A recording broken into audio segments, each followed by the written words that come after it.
Hey-o. Hello there.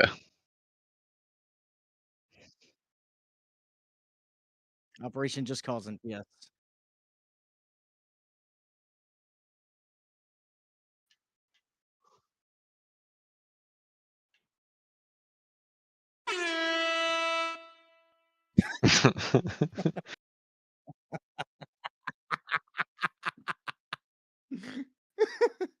That's the only bad thing about doing it in person. We have a one is I problem. didn't have access to the soundboard. My mic wasn't on that whole time. I heard you. No, they didn't. It's not good. Oh. It's fixed now. Oh. Yeah, guys. We were just talking to no one. Yeah, thanks for watching. This is the Devil Drives Lada podcast, and I made a joke about thanks for tuning in for Operation Just Causent.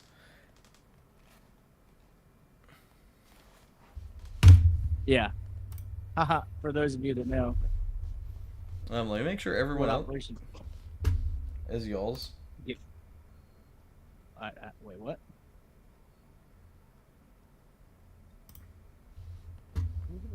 My guy, Sorry. what is happening right now? Sorry, we have Discord problems. Hold on. Okay, everything should be fixed now. Yeah, my senior YouTube correspondent is behind us, giving us. Not now, kitten. Daddy's having Discord problems. we got the Discord mod. Everything should be fixed now.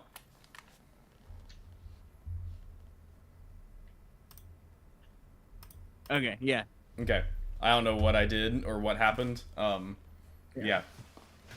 Thanks for watching. I'm joined by an 870. And Sean has soundboard privileges again. Actually, I don't think I ever took them. I think I just said to stop using them. I just couldn't do them during the last one because we were in person. Oh yeah, that was the problem. Yeah. So yeah. Thanks for watching. I'm Jamie. I am what am I? I played Airsoft today. We are Charlie Kirk. I play Airsoft. I spent almost a year in Ukraine. 6 months or so of which were in a combat role, frontline role.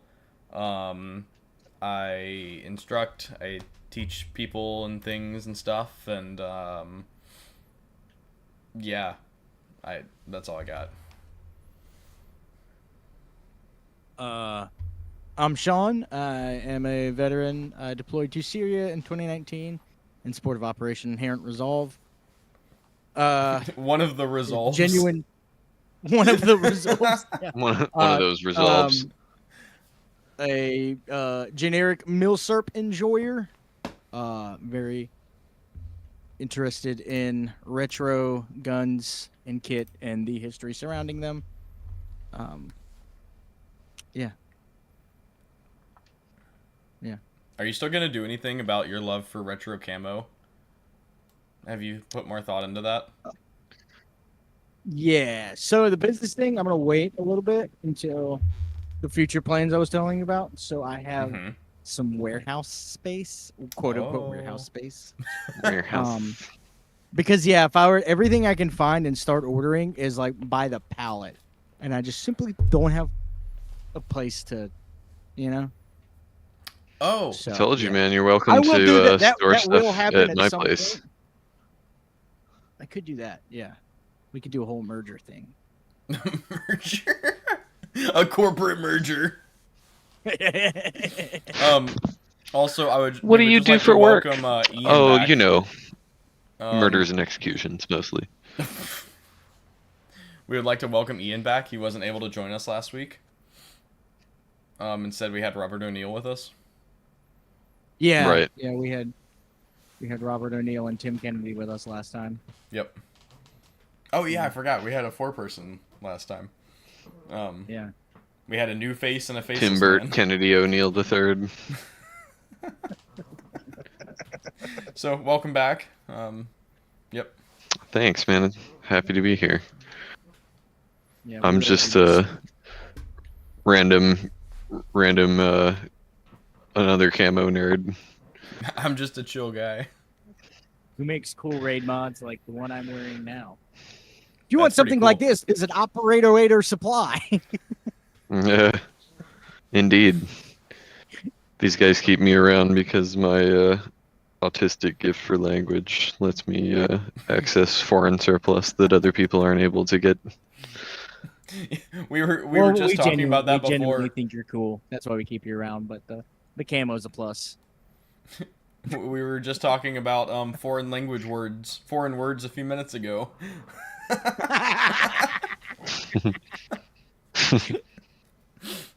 Which, hold on, I think I can actually say this word because let me make sure this is also, that word has so many meanings in different languages. Look, I can barely speak English, okay? So yeah, that is also in, I believe, not just Russian but also Ukrainian and Polish.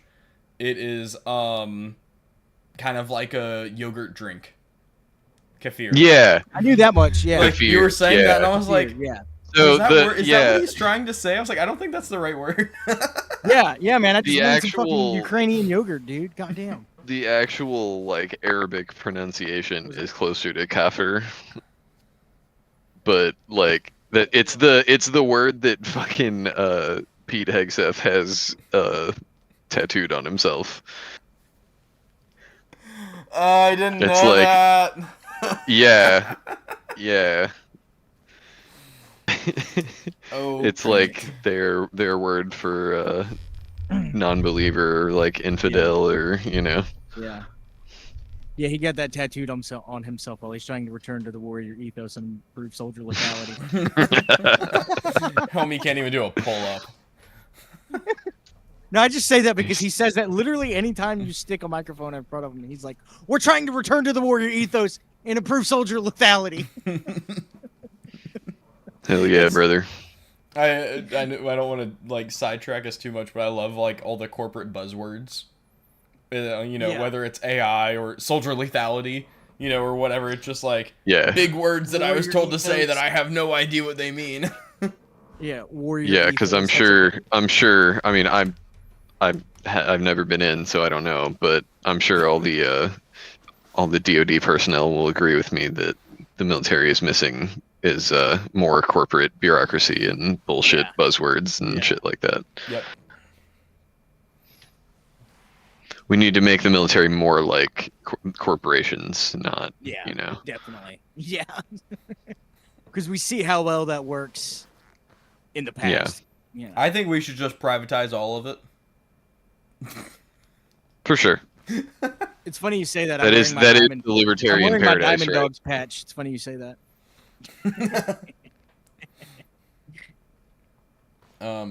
Yeah, so I planned to catch up more on Venezuela before we started. But I did not. So I have basically I think the whole world is trying to catch up on Venezuela right now, dog. But y'all know everything I know because I've told y'all everything I know already. Yeah. So I will say Chris Cappy, Cappy Army on YouTube, released our Lord and Savior, our YouTube Lord and Savior. Yeah, our Lord and Savior, Chris Cappy. He made like a 25-minute video on YouTube that explains a lot. Really, excuse me, just of the assault itself. It was very neat. And he's just your average infantryman, man.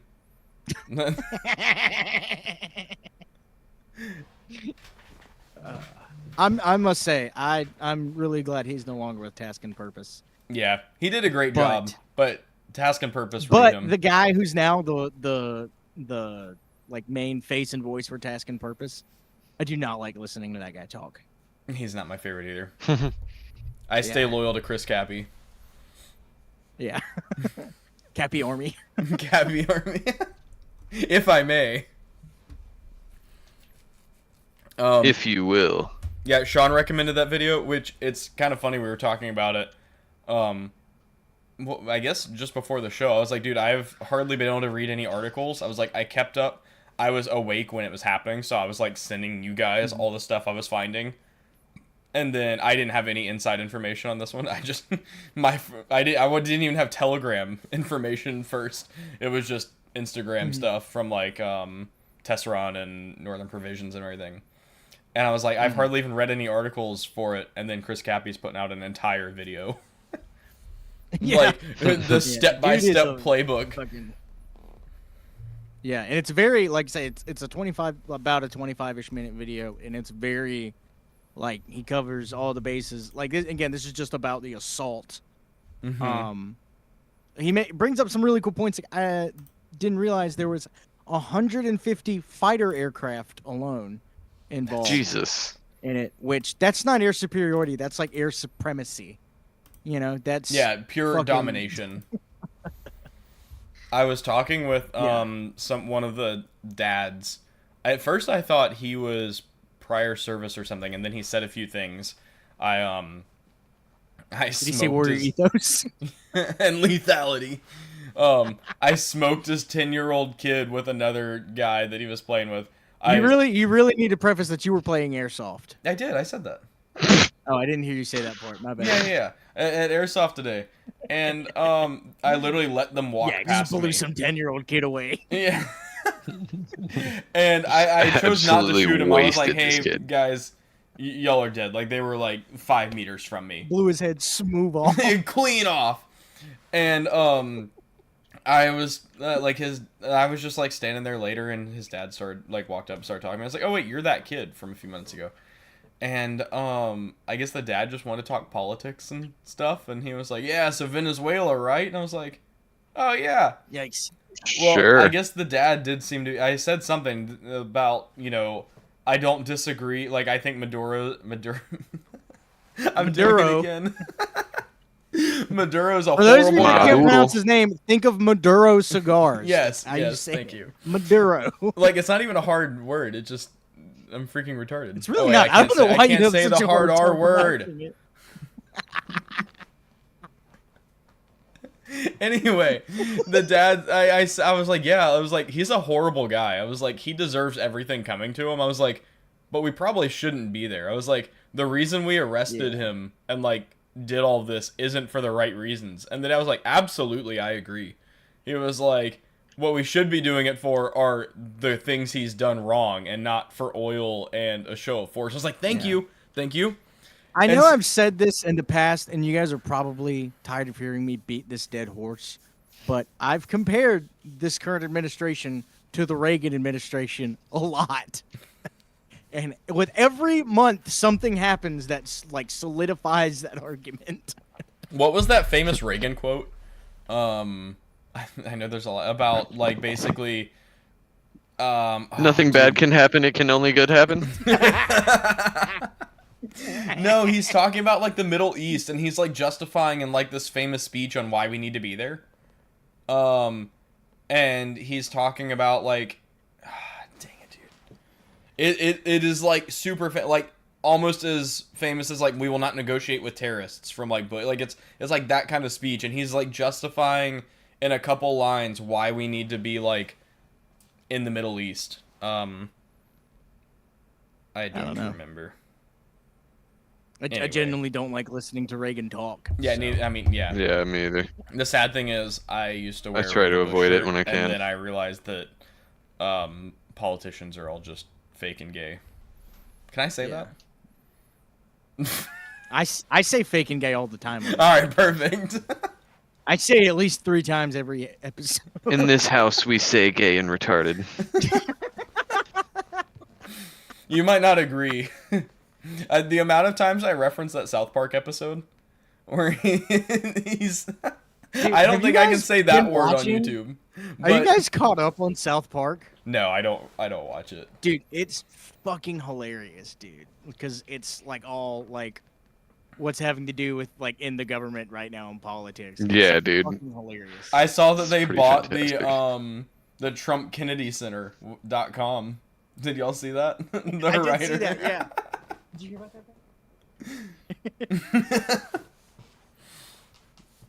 that? But what was I saying? Oh, but yeah, I reference that South Park episode all the time. I don't think I can say that word on YouTube, but he's like, so if you see a guy on a motorcycle, you know, riding, he's like, if you call him that, are you saying he's like a horrible gay person? He's like, no, you're saying that he's just acting that way. I don't think that word is YouTube safe. No, I don't think Definitely not. Yeah, you're talking about the F slur. Yeah. Yeah, I don't know why I said that so energetic. Yeah, you can't say that, and you can't say the N word. You can say literally any other word except the F slur and the N slur. Yeah. But the hard R is okay, as long as it's. What's funny is, so you guys know, I mean, especially Ian, you know, I'm obsessed with It's Always Sunny in Philadelphia. Both of you are. The Christmas episode, you know, Charlie goes up to Santa and he's like, "Did you fuck my mom, Santa?" And then Santa looks at Mac and he's like, "Is your friend retarded?" So like a few seasons after that, there's like a montage episode or like a clip episode, and they play that same clip, and they censor the word retarded, but not Charlie going, "Did you fuck my mom, Santa Claus?"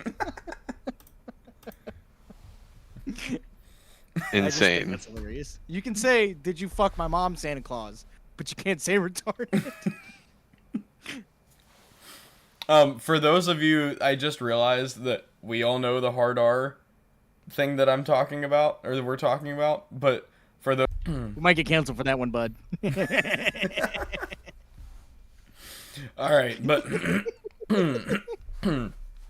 yeah, Venezuela. It has the. Is it the largest or second largest oil? The largest. Oh, I thought it was second largest. I thought it was talking about oil. Yeah. Yeah, oil. Oh no, it is Venezuela by a lot. You know why we invaded? 'Cause of all. All. And of course, to be clear, we only know how much oil because we know how much oil. Like we don't know what we don't know, but like per our current understanding of the world, well, it's Venezuela also not is first, just followed oil. by Saudi Arabia, and then Iran. Then Iraq. It's also not just oil. It's lots of other natural resources that oil, natural gas, minerals of every color. Oil, though. Yeah, lithium is a big one. That's well, that's the problem. You can't if you talk specifically just oil. That's missing a big part of the picture because they have the most oil, but they also have a fucking sea of gold and lithium, like Sean said, and everything else. Like it's so many other natural resources too. A lot of people don't. I mean, most of the people watching this are probably aware that like lithium is like sooner or later, if we keep like industrializing the way we have been, lithium will be worth its weight in gold. Yeah, fairly soon. Or more. Or more. Real quick, this is per Wikipedia, so do that as you may. Yeah, you know, I'm not using this as a primary source, but I will read to you like the top 10-ish. This is proven reserves in millions of barrels. Well, I won't read the numbers, but number 1, Venezuela. We just invaded them. Number 2, Saudi Arabia. To be determined. Well, Number we didn't 3. invade. We never invaded Saudi Arabia because we made it to kick Saddam out. Well, yeah, but we just invaded Venezuela to kick Maduro out. Like, it's the same thing. To allegedly save them. Saddam wasn't the leader of Kuwait at the time. Saddam had invaded Kuwait. Oh, yeah, I guess you're right. So then But he made himself leader. Did he not? Like, it was his regime, was it not? Oh, okay, maybe not.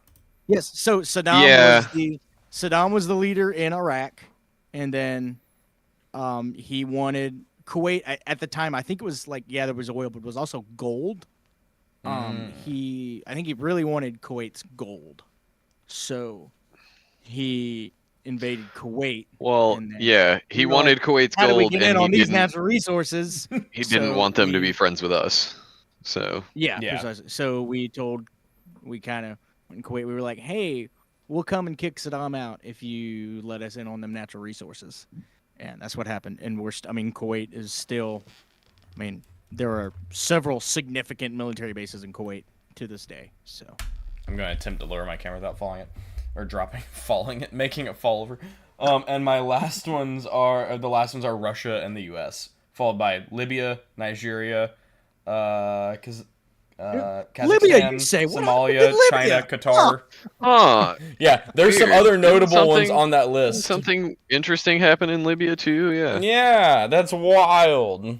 So, all that to say, I just wanted to bring attention to that list and the countries that the U.S. has had, we'll just say, relations with. Yeah. So going back into the title of this episode is Operation Just Causent. So for those of you that don't know, Ian, what year was it? 87? Just Cause? Yeah, what 86? Something like that. I don't remember. Hold on, I can It was look late up. 80s, early 90s. Just Cause. So 1989. I was off by 2 years. 1989. Okay. And they also made a so video game about it. Great video games, by the way. So 1989. Well, a lot of people know this because of one of the Black Ops 2 or 3 had a lot to do with Panama. So we I didn't play those. invaded Panama. Basically, Manuel Noriega, who was the I don't know what his role. I don't know if he was the president or what of Panama at the time. He was the leader, the dictator. Yeah. He was Allegedly. Hell yeah. For lack of better words, he was wanting to not give us our rights to the Panama Canal. That was probably the bigger one. And he was also, there were U.S. forces and there were lots of U.S. There was actually, he was in the army. He was imprisoned somewhere in Panama in like a maximum security prison. Which, at that time in Panama, that was all just run by the cartel.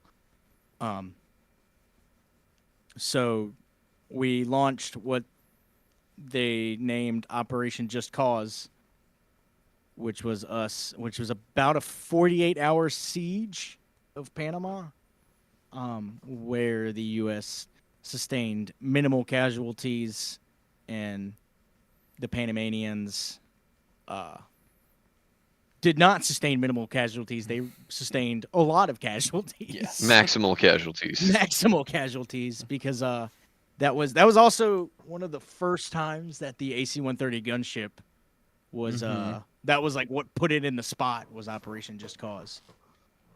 Because that was just unfounded. They were getting shot at with artillery from the fucking sky.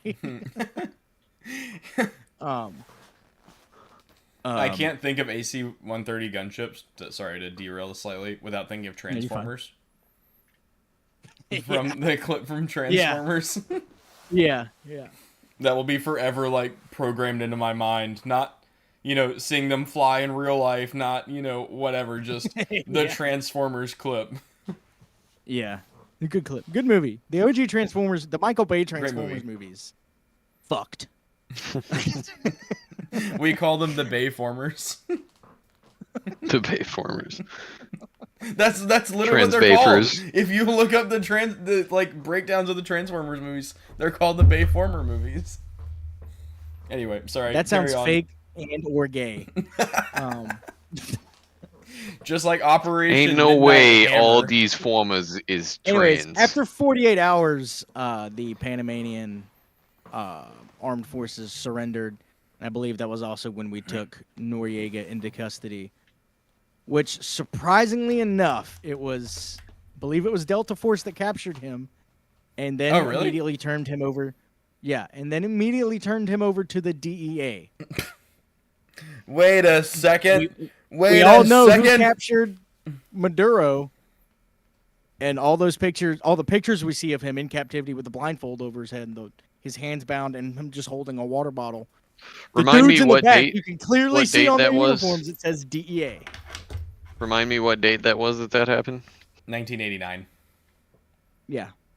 But what day of 1989? Oh, I don't freaking know. Oh, literally the same. January 3rd. Yeah. Yeah. Yeah, crazy. how that Weird. happened.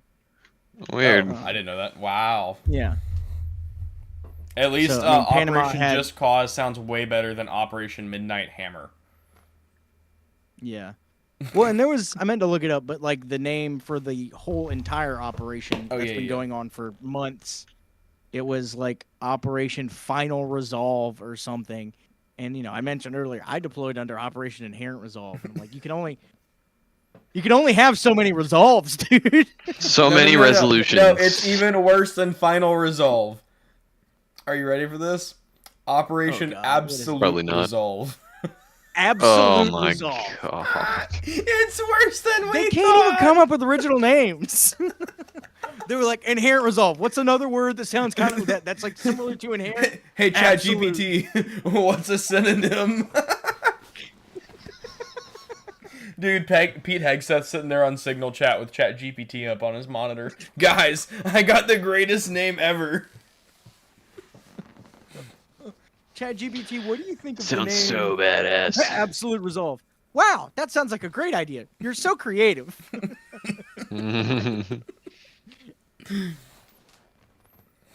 Yeah, sorry.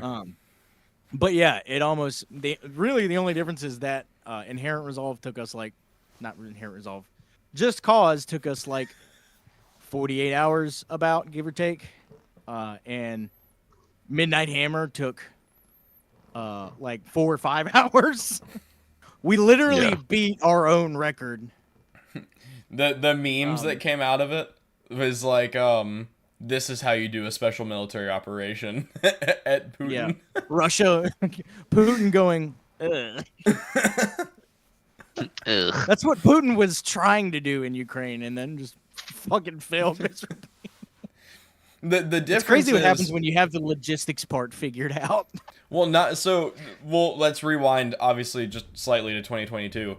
It wasn't even necessarily the logistics breakdown. It was that no one except like high-ranking brass was even kind of prepared for it. When they invaded No. Russia. Like, Yeah, clearly. soldiers literally were expecting going like on a 2-week training mission. Like, Whereas, like in like with the U.S. Armed Forces, if they're preparing for something, they will prepare you for it specifically, but not tell Yes. you what you're. They make you think you're preparing for something completely different, but they were preparing you for this the whole they time. do an amazing job at it too. And yeah, they do. That's one of the, I give props where I can. They do a really good job of that. Yes.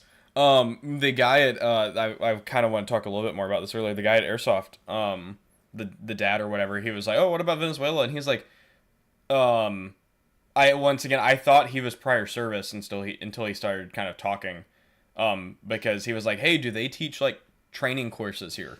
He's like, "I'd love to learn more about like shooting and run courses and drills and stuff like that." And I was like, "No," I was like, "But that would be kind of cool." And I was like, I wonder if I could go teach some classes for some kids or whatever. Because, like, I mean, on the airsoft field, I try to do some coaching. And I was like, and speaking of which, I want to tell your son, what he did wrong. And he was like, kind of asking questions like, well, what's like the spacing you should have? Because I said, like, the reason they were like bunched together. I was like, oh, 10 meters. Like, oh, really that far? And I was like, oh, yeah, this guy's not prior service at all. I was like, 10 meters is like a bare minimum.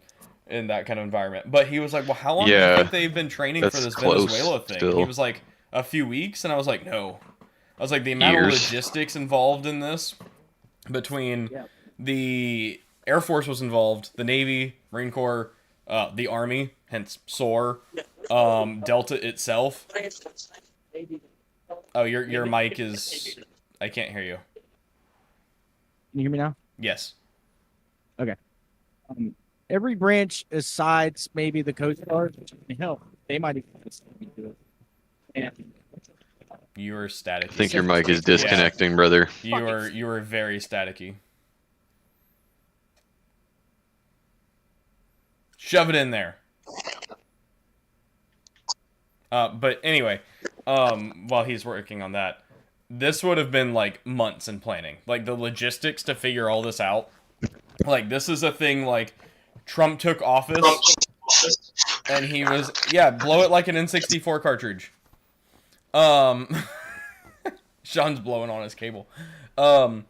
This was like a thing Trump took office and I was like, okay, we need to start planning this immediately. Like the logistics involved, the Navy moving ships around, getting fuel tankers ready, Delta actually training. I assume they have a mock compound already built that they trained on. Knowing Can how you hear me they... now? Yes. Well, According to Chris Cappy, they do. okay, yeah. So I would fully assume they have They a did. mock compound. They had been sitting there with stopwatches for months, getting things down, changing variables. That's typically how that works. It's not like you just go into a kill house over and over and over and over, and that's your target. Like, they'll change variables. Change the amount of guards, change this, change that. Oh, he's not sleeping in this bedroom today. He's sleeping, that they play with all of that to make sure that no matter what, you have that drilled And he into you, was and it's second Maduro nature. was moving around. Maduro was moving around constantly. Like he didn't really. He tried not to sleep in the same place more than 2 Yes. days in a row. So So the intelligence gathering, I didn't even think about that perspective. Yeah, the intelligence gathering itself was yeah, probably weeks or months in advance. And then, of course, and then training on the different variables of that intelligence changing. Obviously, once again, and we don't have the any coordination, the combined arms coordination that went into that, because the 160th SOAR wouldn't have been able to get in as clean as they did if it hadn't been for the all of the fighter jets beforehand taking out all of these strategic targets. Yes. Again, that I mentioned it earlier, but that's like over 150 fighter aircraft allegedly, to compose of like all of them: F-18s, F-16s, F-22s, F-30, F-35s. Sentinel drones. We have footage Sentinel of the drones, Sentinel and drones landing. I'm sure there were also Reaper drones. The intelligence gathering alone in the actual positions to hit was impressive. Yeah. Like, it was relatively, from my understanding in the videos I've seen so far, quite surgical. Like, they knew exactly what they had to hit and in what time frames they needed to hit everything. And I'm sure, like, as we talked about, was it last episode? Like, the F-18 Growlers, the EGs. It was like the last episode of the one before that, but yeah. Yeah, we talked Well, about that how they were brings me to another staging thing. those, and electronic warfare was big. Yeah, electronic warfare, that went into it a lot, which is that may have something to do with. So we know Venezuela has Chinese supplied anti-air defense systems. Yes. Which, well, go ahead and finish your point. I'll mention something. Yeah, but so for one reason or another, they didn't get those Chinese supplied anti-air defense systems. Didn't get a single rocket off. It's either because they were already put out of business or already put out of working order ahead of time by the electronic warfare capabilities. Whether they don't actually meet up to what China claims that they can do. Like, China claims that those specific air defense, whatever it was that they sent, they claim that specific one can detect and shoot down stealth aircraft, which, again, turns out that was 100% cap. Yeah, So... I would say that is shooting. So, real quick, two quick points. Shooting down stealth aircraft is much more difficult than actually seeing stealth aircraft on radar. So there's a difference between being able to see when something is coming and being able to actually get a weapons grade lock on that something to launch a missile and to track it in real time. Because to hit something with a missile or to hit an aerial target with a missile, you either have to lead it, which, again, with modern day fighter jet aircraft, that's you're pissing in the wind, or to actually have it track and have the missile or rocket follow it. And you just simply can't maintain and hold that lock. Yeah. On a stealth aircraft. So it's just it's two very different things. Like, you might be able to say, oh hey, and in some ways, from my understanding, it is now even identifiable on radar whether it's an F-22 or F-35. Like, I guess foreign countries have gone on ahead and now decoded. I don't know how you'd say that. A lot Identify of it, the radar signatures. I've heard that sometimes it's not even that; it's actually the heat signature that the engine is putting off. But I'm talking about strictly from a radar operator's perspective. Well, yeah, I have heard that they are now accurately able to say, this is an F-22. Like, they have gotten the radar signatures down, but actually locking that is virtually impossible, especially from long distances, which is where the F-22 and F-35 strive, is from those standoff distances.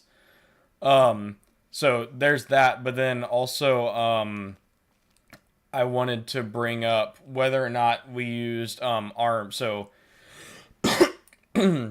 radar, the way it works is it sends out radiation, and it's not ionizing nuclear radiation, but it is in fact radiation, just like your phone or something else. And there are missiles called anti-radiation missiles that basically lock on to, well, enemy radar stations or radar guided whatever, whether it's a SAM site or this or that, and can target them. I was wondering if we actually use those, because in a lot of ways that actually takes out pre-planning, because for anybody that's played like War Thunder or anything, that's the HARM HARM missile. That's exactly what that does. Is it follows. So basically, when you get radar locked on, when the pilot knows that his plane has been detected or locked onto by painted by radar, he then fires one of these missiles, and then it just goes right back to where that signature, where that source came from. He does not actually even have to be painted, though. You can basically give it distance and direction, and it will actively seek it out. You do not even have to be painted, which is just really cool. Obviously, I'm not in the cockpit firing them, so I don't know all the exact details, but from my understanding, basically, it's like, okay, I know there's radar here. I'm telling the missile there's radar there. Fire, it finds the exact source and hits it. And what that does is it takes out a lot of that intelligence gathering, because I don't know if this is the case for Venezuela, but, you can actually have mobile SAM sites. Like, Patriot missile batteries aren't static for all eternity. Like, they can move. There's also, things like the U.S. has like the Avenger Humvees, which are the Avenger, which is driving radar guided. Well, technically they're firing Stingers, but it has radar, and what that missile is able to do is basically find those as they're actively relocating or moving, and you don't have to have that pre-planning done as thoroughly, because you have that to fall back on. So if they're not where you expected them to be, still know they're there. You find them with things like the F-18 Growlers and data links and F-35s, big buzzwords like that. And you can do that. Something I've also seen are, so many Instagram comments are like, yep, China's lost the third war, or World War III already, because their anti-aircraft stuff sucks. Like, that was, we're not 100% positive. God damn. But we're not 100% positive that's the case.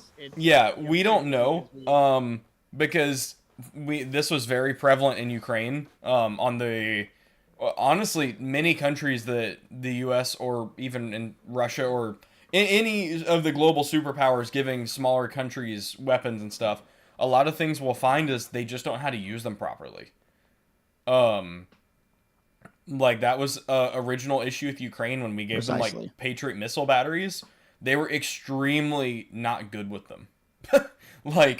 And over time, their interception rate has gone up. I mean, we gave exponentially.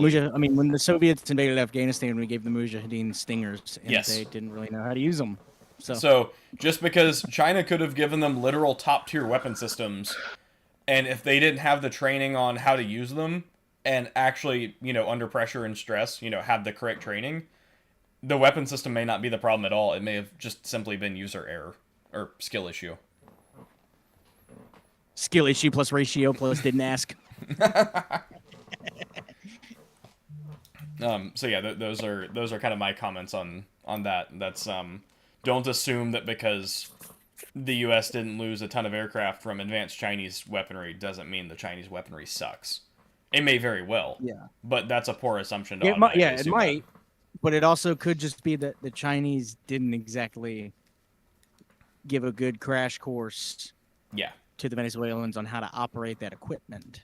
Yes. Hey man, Mandarin is hard. Okay.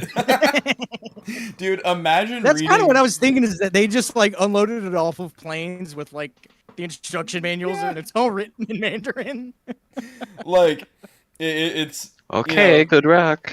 it was funny. So in Ukraine, when we were, I did not personally receive any U.S. weapon shipments, but when we were there course you getting U.S. weapon shipments, oh no, that's not true.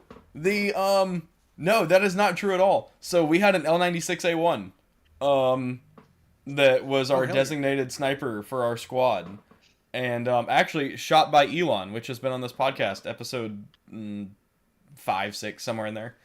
Yeah, one of the earlier ones. Yeah, one of the early episodes. He was equipped with our L96A1, and we opened up the gun case. I was sitting there with him, and we opened it up together, and it's like perfectly, set in there, all the foam cut, and there's like the operation instruction manuals for it. It's like, here you go, please read, and it had like the firing dates and list and who all it was. But it was funny. It literally came with an English instruction manual, just assuming that whoever it's going to knows how to read it. Thankfully, it was you and Elon. Yeah, and not, thankfully it was actually Americans that spoke English, and not Boris. But it was the same thing. Like we had several anti-tank weapons that they gave us from other countries. Like Spain gave us some. We had the in-law. Didn't you say you had a Panzerfaust? Yes, yeah, we had a Panzerfaust, and yes, we opened up the case, and the instruction book is in German, and thankfully we happened to have someone that spoke German, and also Google Translate. But it's like, can you at least like when you open up like the instruction manual for like your TV or something, it's like English, Spanish, Japanese. Like at least put these manuals in different languages in the back, please. At least have a QR code to download your language here. What's funny is, so everything in the military has a TM, a technical manual, and when you're PMCSing, the equipment, when you're doing your routine inspections on them, you have to do it by the technical manual, and you have to reference each figure and whatnot. So you actually have to have the technical manual with you, so that you can fill out the paperwork properly. So it's funny because the DoD has gotten to the point where they just don't have enough of these technical manuals, for like the Humvee. There are so many Humvees out there. Everybody's trying to do their inspection, their PMCS on the Humvees. So maintenance sections have literally just been giving, like, they'll have QR codes like in front of the door to the maintenance section. It's just like a big list of QR codes. It's like, if you need the Humvee one, scan this one. If you need the one for the TV, scan this one. That's funny. Yeah, and I'm that like, battalion printer is going it's burnt. Wait, so are they digital now, or are they just getting the QR code to scan and then print it? No, it's digital. Oh, what? Oh, and most of these you can look up. They're non-classified. It's just yeah. Telling you how a Humvee works and operates. You can look most of these up. Yeah, and honestly, if you lose your QR code, just go to the War Thunder forums. You will find a copy of whatever TM you need right there. Doesn't matter what country or language. It's been leaked. Honestly, that's how we need to investigate the Chinese anti-air stuff, is just go scroll in the War Thunder forums. Get on War Thunder. There probably is some designated 100% in the military that's just looking at the War Thunder forums. 100%. Trying to build intelligence on Chinese equipment, again, AA, electronic warfare capability, stuff like that. So I'm sure that exists. So the most, I don't know if it's the most recent, one of China's newer main battle tanks. This is probably 6 months to a year ago. We may have even talked about it on the podcast. Basically, War Thunder was working on adding it or something, and this specific, if I remember the story correctly, Chinese individual who apparently had a copy of the manual and was very upset with how it was portrayed in War Thunder, went online, I assume in Mandarin, and just wrote like paragraphs. And somebody was like, "That's not true," and he's like, "Yes, it is," and then uploads the manual in the attachments on the forum, and it's like, "See if you reference these pages," and that's been a thing for years. It'll be some person from their country of origin, "My tank's better than your tank," and meanwhile, the CIA's like, "Prove it," and then posts the manual. I my one of my former lieutenants. He and I would always joke, and he would always be like, "If I catch any of you fuckers on the War Thunder forums." Yeah, it's not just a China. To be clear, it's not just a foreign country problem. The U.S. Multiple service members have been in large trouble for leaking TMs to the War Thunder forums. Yes. There has been, if I'm not mistaken, there was actually a kid in I think it was like the Massachusetts Air Guard. Yes. Who Yeah. did that and then was, tried, and I'm pretty sure he's in prison now. Yes. He also had a whole Discord channel though leaking things. It wasn't Imagine just... going to prison for War Thunder. I thought spending a few $100s on the game over the past 10 years was crazy. Imagine being in Leavenworth with the worst military criminals that America has ever seen. And what are you in for? Like, some guy's like, "What are you in for?" "Oh yeah, I fucking, I blew up my commanding officer for whatever reason." And they look at that kid and they're like, "What are you in for?" And he's like, "I leaked classified information on the War Thunder forum." I leaked classified information to win an argument on a video game forum. The F-22 is dog shit, and I can prove it. Here's how. Empirically. What's crazy is how these documents actually get out in the public as like a PDF anyway. Like, yeah, I'm sorry, but how are PDFs just leaving? Like, why are we giving, like PV3 maintenance private not PV3 E3's like PDF files to the F-22 TM? That's a good like question. The 19 to 24-year-old that makes $0, and we're gonna give them a TM manual worth potentially millions. E3, I couldn't leak information about shit because I didn't have information about shit. Like, why are these low-grade enlisted guys who already don't make money and lives are miserable? Why do they have access to this in PDF form? Yeah, that's a good question. Yeah. Anyway, that was a crazy tangent. Back to Venezuela, boys. I don't know where we left off. Basically, how long the logistics take. I think that was the last thing we talked about is like the different compound situations and things like that. I'd be very curious to know just what kind of like new technology we were running. Like, well, I know before the pod we talked about the 160th SOAR was running the not the regular Chinook and Black Hawk, which would be the CH-47 MH variants and UH-60. They were running the special operations version, which is dubbed MH-47 for the Chinook and MH-60 for the Black Hawk. Which have some also. Go ahead. I was gonna say which have some really cool technology. You can. This is semi-public information, but things like they're quieter. They some of them can have stealth variants.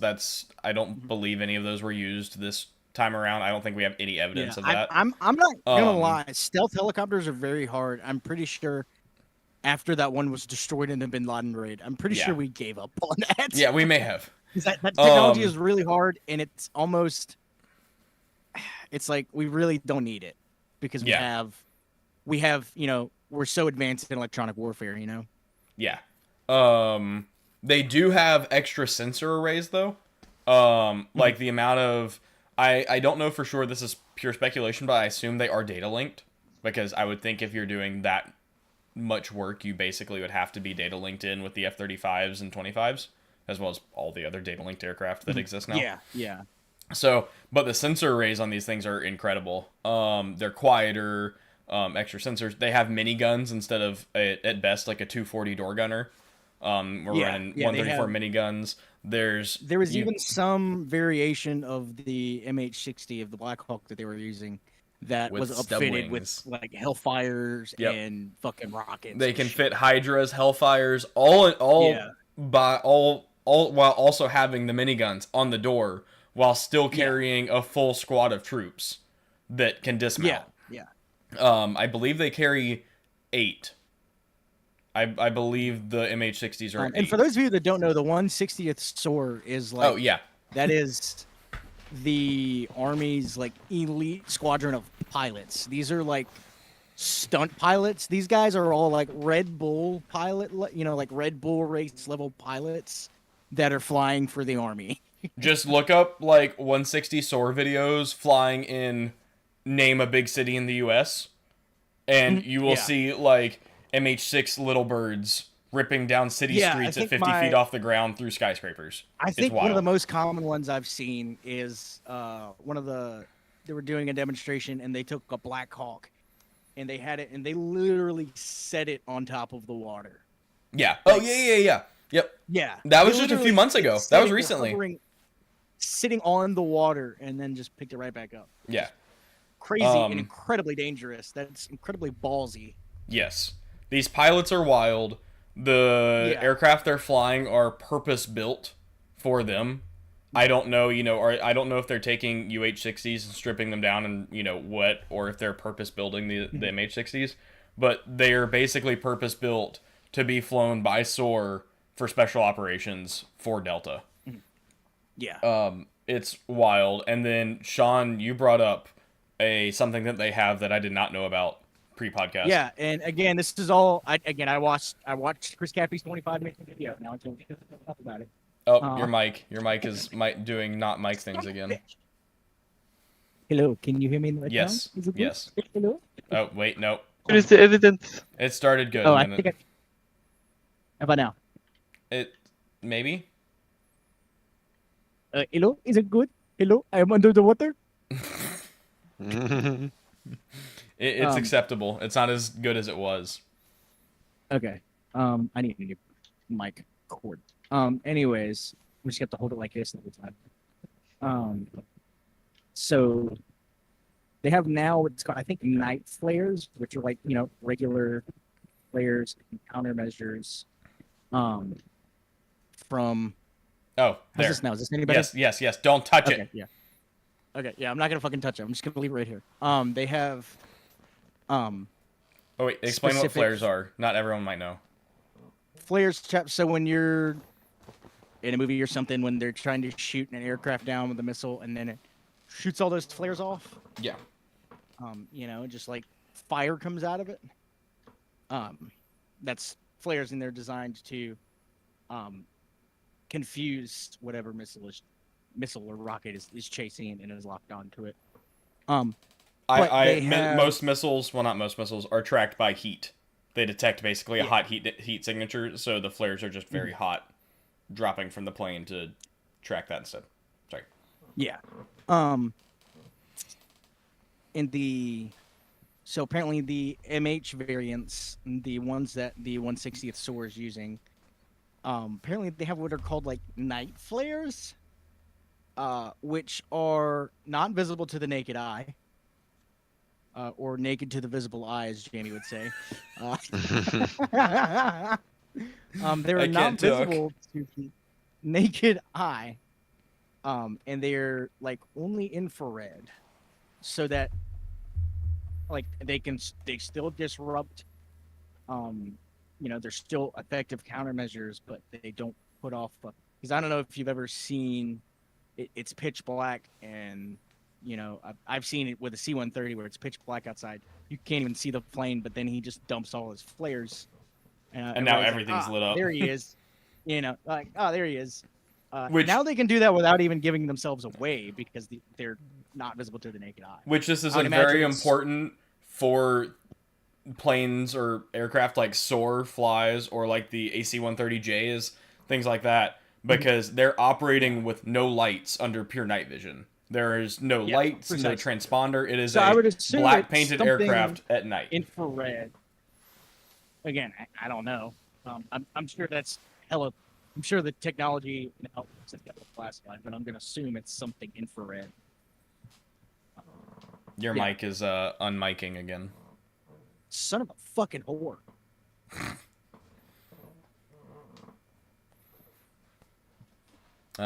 But yeah, pretty cool technology. We've seen that very recently too. I believe it's the Army is currently developing new smoke grenades. Um, smoke launchers. For countermeasures for like the next gen tanks and things like that. Specifically made to jam more sensors or interfere with more sensors. Even on like an IR and thermal level, things like that. And so it's cool to see how that is developing further into not just things like smoke countermeasures, but also, in this case, IR countermeasures to confuse, in this case, heat-seeking missiles. It's sinking the heat. Yeah, it's sinking the heat, and it's naked to the eye. But all that to say, I am very curious as to what technologies were used in this raid. It's been a very innovative few years, especially since the war in Ukraine started. We've learned so much about drone warfare. Does my mic sound better? I think so. Okay. Yeah. Woo, You're good. Bishop wore buttless chaps to the bat mitzvah. It's working. Cool. But since the war in It's not Ukraine gonna started in change. 2022, as we've talked about many times here on the podcast, things have evolved so quickly with drone warfare, with fiber optic stuff, with data links, with encryption stuff, cyber warfare. I'm very curious to see what technologies they implemented in this raid to make it as successful as it was.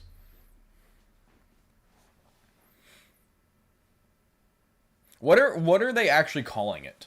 I am curious because I've kind of been saying raid, invasion. What are they actually? What is their kinetic word for operation? it? Special military operation. The SMOP, if you will. Have they even really called it anything, or have they just been like the Venezuela incident? I would kind of call it. I would kind of call it a raid, because that's kind of what happened. Everything that happened was in support of said raid. The end goal of this was to capture Maduro. That's the only thing we were trying to do, was capture Maduro. So I heard as of this evening the death toll is above 80. I don't know what percentage of that is civilians, what percentage is Maduro's private or personal security. I don't know. As of last I heard, there were no American fatalities. There were casualties, several sustained minor injuries, but there were no casualties. Homie fell out of the Blackhawk. No fatalities. What? Homie fell out of the Blackhawk dismounting. Yeah. R.I.P. Jake Sully. His legs. R.I.P. Jake Sully's legs. Also, so it wasn't just Delta there. Bush. Delta and FBI's HRT, which that was is also a bit another odd. interesting component that FBI's HRT was on the raid team. Yes. I don't know if they were anticipating there being lots of hostages to rescue. I think this is purely speculation. I think that is so they could claim law enforcement, because Trump even said that it was carried out by law enforcement. And I think they were there simply to have a law enforcement team there, and they said, what is our best law enforcement team available? And the HRT team came up, because it's not like Delta FBI doesn't HRT deal with hostage situations. Like, Yeah, this isn't talking down a bank heist globally hostage. one of the It's like globally one of the premier law enforcement entities Yes. or law enforcement SWAT teams, if you will. They are not considered tier but 1. it's also but they would be considered like tier 1 of law enforcement. Yeah, supporting that argument, who did they immediately turn custody over to? The gosh dang DEA. Yeah, the DEA. So that supports the argument that you just made. So that very well be the because case. the DEA does not have a. I mean, yeah, they have high speed teams, but nothing on the HRT The DEA level. almost if they need a SWAT team, they usually borrow it from the FBI. Yeah. And I would consider HRT high speed. Like, those guys clearly know what they're doing. Like, that is their entire job. But once again, they are not on Delta level.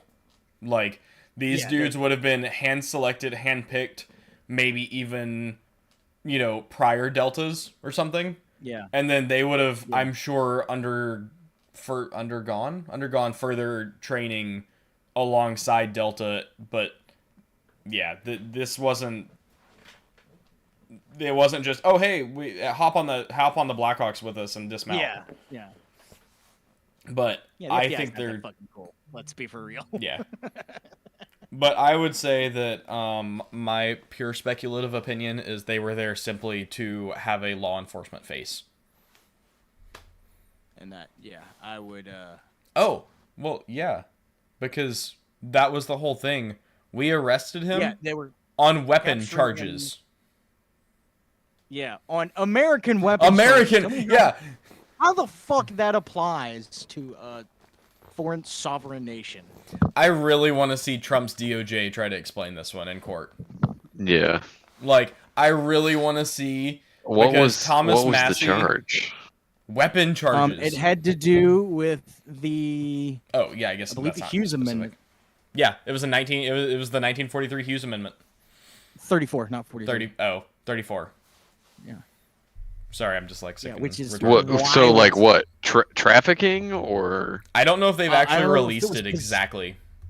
I don't know. I just heard that it was something to do with the 1934 Hughes Amendment. That's what they were in violation of. Hold on. Do I still have Thomas Massey's tweet pulled up? Silly. Hold, please.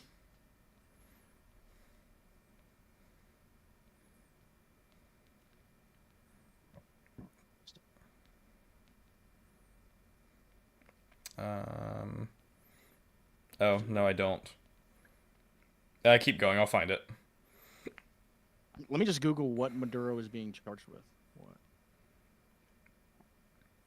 What? I wanted to read, which, to be clear, I do not fully support Thomas Massey, but he has had some extremely based and good opinions. Thomas Massey tweeted, if this action were constitutionally sound, the Attorney General wouldn't be tweeting that they arrested the president of a sovereign country and his wife for possessing guns in violation of a 1934 U.S. firearm law. Yeah. So you can do that as you may. I think Maduro was a horrible person. I believe he is actually wanted by the ICC, which we talked about the ICC last week or the week before.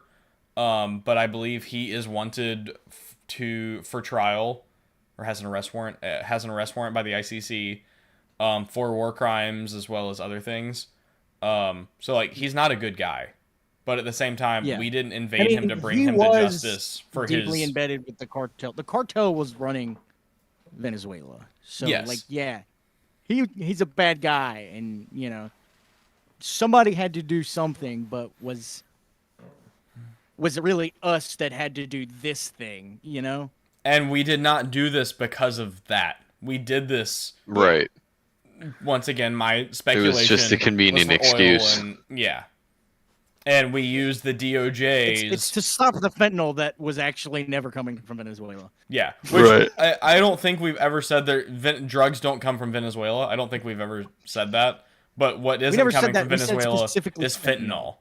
And I think we did make some comments about those drug boats probably aren't going all the way to the U.S., which I think we all still stand by, that the John boats are, in some cases, like, the 18-foot boats with 2 people on board are not making it all the way to the coast of Florida with their drugs. So I could be wrong, but we have no evidence of virtually anything this administration is claiming is happening in Venezuela. Well, yeah, exactly. The attacking point them is for. that wild claims can be made in the other direction as well. Yeah. That's how. You mean like how we were like, Saddam has WMDs, and then we never found any WMDs? But Venezuela has WMDs because Venezuela's Maybe producing the real fentanyl. WMDs were Yeah. the friends we made along the way. Yeah. Well, real talk. Saddam in the 80s had sold his WMDs to Assad, so I'm swapping my headset. that's battery why real we never quick. found them. He had them. Bashar He was Assad. smart and got rid of them before America came. I always considered Saddam my little Bashar. You'll always be my little Alright, I'm Bashar. back. I think Trump talking about. Oh, I missed the joke. I was changing my headset battery. I didn't hear. We were making a Bashar al-Assad joke. Oh, okay. I think Trump's been basically grooming everyone, which I think we've even kind of hinted at before. Fentanyl is a WMD. Fentanyl comes from Venezuela. Look, guys, look how bad Venezuela is. Look at how we need to dislike them. And also the use of the the wild use of the term narco-terrorist. yes. Yeah. What When the is fuck that does that a even thing? mean? Yeah, what? Yeah. Like, God forbid a nurse. You can't just combine words and make them mean whatever you want them to mean. Yeah. Like, does that mean nurses are narco terrorists? Because, if they get, like, a dosage wrong on a patient, like, does that, like, define that? Yeah. That's the thing. That's the whole thing. That's how you be a politician. You just make these bizarre claims, and when people are like, what did you mean? What? Just say, oh, no, you're a liar. You're making that Blame up. the guy before I never you. said that. It was Biden's fault. What is it? Admit nothing, deny everything, make counter accusations? Yes. Except it's like, admit nothing, deny everything, and then blame the last president. Like... Yeah. Yeah. Well, that's the counter accusations. Yeah, exactly. Yeah. Oh no, it's fake media, but it was actually the Biden crime family. Like how the Epstein files are a Democrat hoax, but they have to redact them anyways. Yes. Right. Come on. I have a very quick follow up, and then we'll get back to Venezuela. I joked a couple weeks ago on the podcast about how apparently people had already tried to remove the redactions from the Epstein files because that has worked on files before and they were unable to. I think we joked about that on like not flattening the image. Well, it turns out a lot of the files were never flattened and people have in fact been able to move the redactions. And apparently, this is allegedly, this is what I read, Doge canceled a huge contract with Adobe for Adobe Acrobat, which is like the PDF file manager, so they were using free versions, and that could very well contribute to why they're not properly flattened and redacted, because Doge canceled that Adobe contract. So yeah, at least a portion of the redacted Epstein files have been unredacted by community members. But yeah, I think going back to, I think we've been groomed. I mean, obviously, we've been doing that for a long time by the federal government, but to basically dislike Venezuela, and it was all in all getting ready for this, because going back to what we talked about earlier, this took months of planning. Like if I just had to estimate, I would say 6 months, at least. So this is probably once again, Trump got into office and was like, we should take Venezuela. Let's start thinking how to do that. And as soon as like Hegseth and everybody got into a rhythm, it was, okay, plan how to invade Venezuela to capture Maduro. And so this whole time, all of this garbage about narco-terrorism, this, that, fentanyl, weapons of mass destruction, Venezuela bad, look what they've done to the, their people. Look what Venezuela bad. Yeah, we've been trained to not like Venezuela, and it's all been in preparation so we don't rise up because we just started another war. I mean, and again, I know you guys are tired of hearing me compare this current administration to Ronald Reagan's administration, but that's almost exactly what Reagan did in the same part of the world. It's almost like the U.S. government has gotten really good at this. We've talked about that before too. It's almost like they've been doing He copied my whole flow, thing. word for word, bar for bar. It's almost like they've been doing the exact same fucking thing since the 60s. Yeah, literally since the 50s. Really, technically 50s. Yeah. Yeah. Basically, Trump copied Reagan's homework. Yeah. I mean, we've talked about that before. Like, even going back Operation, to just Causent. yeah. That should be the name. Should have named it Operation Inherent Resolvent. But like that should be unresolved. You know, I've talked about so many times when I got back from Ukraine. Like we've talked about this so many times on the podcast. You know, oh, so you went to fight for the most corrupt country in the world. It's like, well, clearly you either aren't smart enough or you're choosing to be ignorant of looking at the U.S. Yeah, precisely. Because the U.S. is just rich enough, powerful enough, and we've been doing it so good for so many years, you don't even know it. Well, it's like everybody I know that is... I'm gonna get some water. Y'all keep going. Every conservative I know is like talking about this whole thing with the Somali daycares and shit and defrauding the government, and I'm like... Follow the money! Well, it's also like, how am I supposed to care about the government being defrauded when the government is doing more defrauding? Like, you expect me to care that people are stealing from a thief? You know? Like, I'm sorry, I just don't. Well, also... I don't care that you can't defraud somebody who's defrauding other people. You know what I mean? Also look at... I learned this. I think I put this in the group chat. This is alleged. I also know nothing about the whole Somali daycare thing, so don't come after me. I do not either. There's just too much shit going on for me to give a shit about that right now. But apparently the guy that is bringing that to light, like the investigative journalist, has some very interesting ties and money trails and sponsorships and interesting things. So would he perhaps be friends with a bunch of guys with tiny hats? Yeah. Yep. It seems like he might be. As well as some other I think things. he might be. So yeah, just some interesting things there. I also did find it very interesting that exploded so quickly. Like, you know, something as crazy as the Ukrainian girl getting stabbed on the bus. Remember how that basically disappeared? Like that was that saw the light of day only through like small Instagram social media stuff, that a lot of it was Ukraine based. And that was like horrible. And there have been that's just the first example I thought of that like immediately disappears.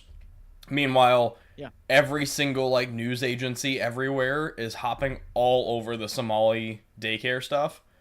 And it's like turned into this astronomically large thing that everyone is talking about. And also, has the reason completely I forgotten don't care about other it is things. because all of the people that want me to care about it keep saying Somalian, and I'm like, that's not a fucking word. I mean, it is though. Technically. It's Somali. Oh, is it really? Have Not I been saying it wrong Somalian. this whole time? For Somali. years, I have said Somalian. We don't call them Somalian pirates. We call them Somali pirates. OMG, you're right. I think my entire life said Somalian. We don't call them Cubanadians. We call them Cubans. Sorry, I'm retarded. Again. Cubanadians is hilarious. I don't know why Cuba was the first place that came to mind, but it was. I like that better though. Cubanadians. That is now the new lore. Cubanadians. We're at war with the nation of Cubanadia.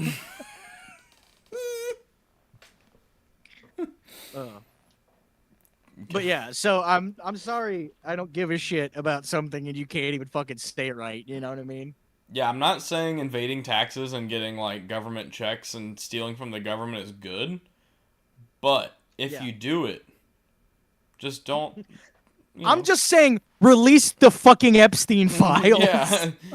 Exactly. If you are doing anything like that, just keep your mouth shut. Yeah. We're being defrauded by the IRS every single fucking day. Yeah. You're being defrauded on every single paycheck you get. And you expect me to care that somebody else is defrauding the government? Yeah. Again, I don't care that somebody's stealing from a thief. You know? Can you just imagine if we immediately all followed MGT? Not to actually agree with her, but you know, she does have some good takes on occasion about like boycotting taxes. Can you just imagine if we all just decided to boycott taxes and defraud the government? How amazing that would be. The dynamic duo at the same time. Okay, per their own definition, we're defrauding them. We're just, if everyone decided to not pay taxes at the same time and then find every way possible to get your money back from the government, it would be a great day. Yeah. This chair's really annoying. It's just, that's just one of those things that's manufactured to make you hate immigrants. Yeah. Somali. Yeah.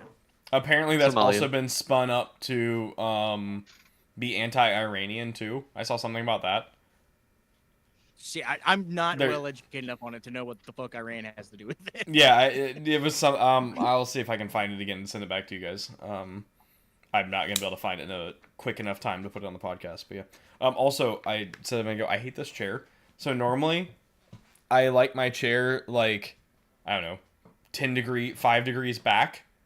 But this chair, it's either it's either locked forward or it doesn't lock at all. And like my old one, I could lock it at different positions. See, this one's like so I just rock it. This one's almost like an old car chair where it's got like 6 positions. You know? Like that's what I want. I want to like lock it back just a little bit, but no, this one isn't locked. So I just end up sitting here rocking in it, and it really makes me mad looking at my own face, just going back and forth in the camera. So, sorry, audience, if I'm making you nauseous. Deal with it. Also, the piston is slowly leaking. So, like, at the beginning, I'll be, like, up here. And then by the time I'm done, the chair's just, like, creeping down more and more and more. And I'm, like, at the bottom of the camera again. I didn't watch all the videos, or read. I kind of skimmed, but apparently Trump had some very mad lad interesting... got an igla off. Yeah, oh yeah, we can talk about that first. Mans was almost a legend. Hold on, I might be able to find that video. There is a You good should video. be able to. I put this second angle in the Instagram chat not long ago. View of Igla manpad launched at U.S. helicopter. Yeah, I found it.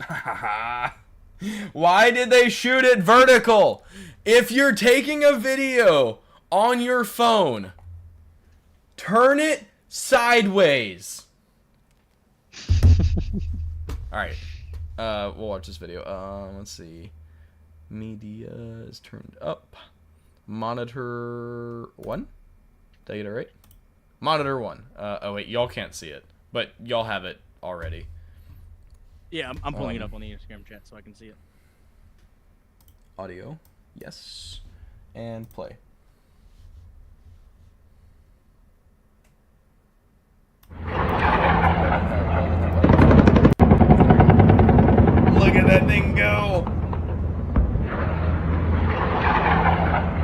If only they would have filmed it horizontally, you could see the whole thing.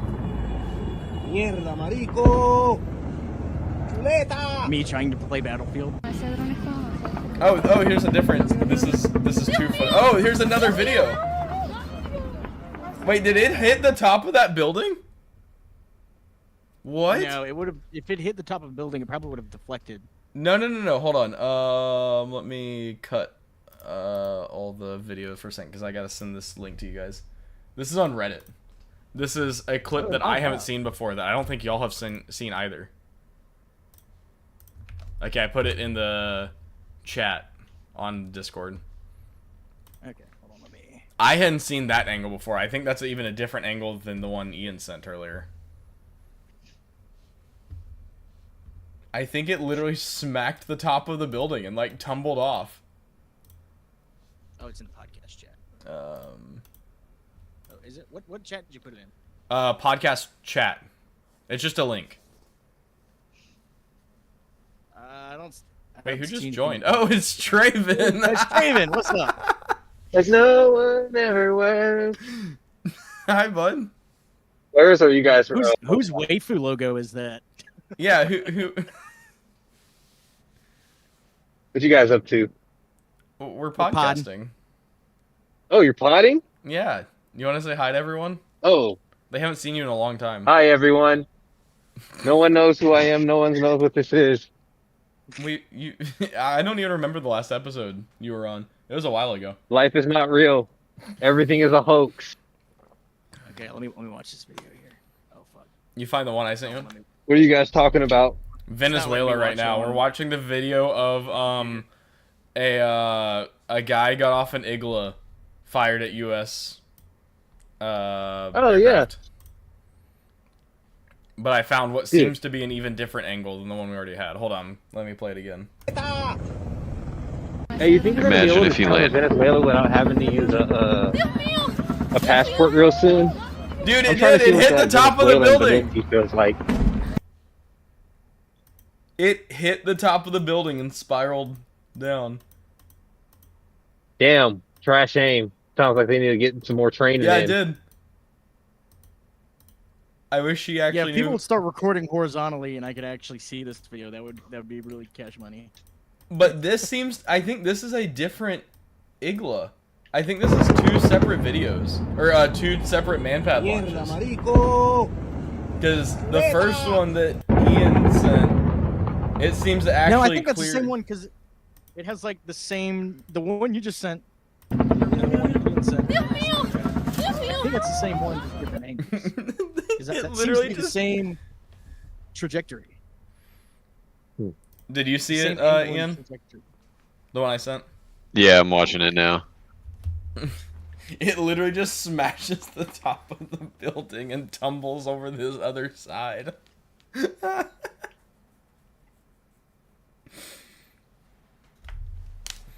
I also don't know what would cause that. Like, did homie lock the satellite dish on top of the building?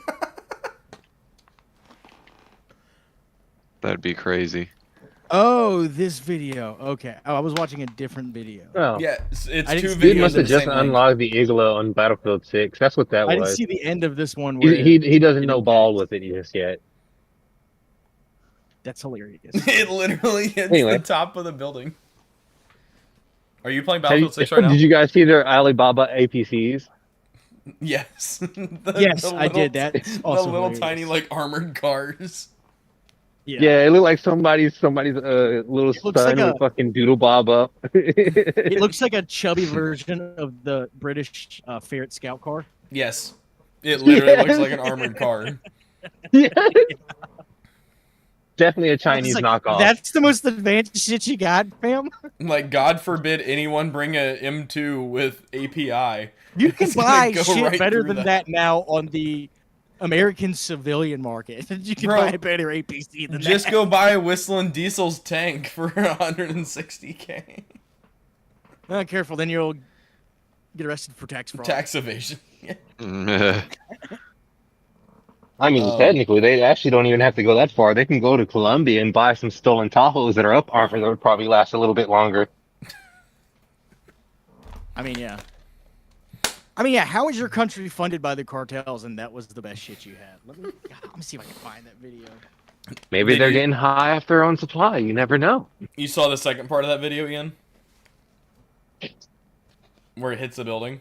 No, I still don't see what you mean. You're watching the Reddit link I sent you. Right? Yeah. So if you Watch keep the whole watching, video and then there's you'll a see. separate video follow on the like after that one. After the first part of the video, there's a second video that has a TikTok logo on it.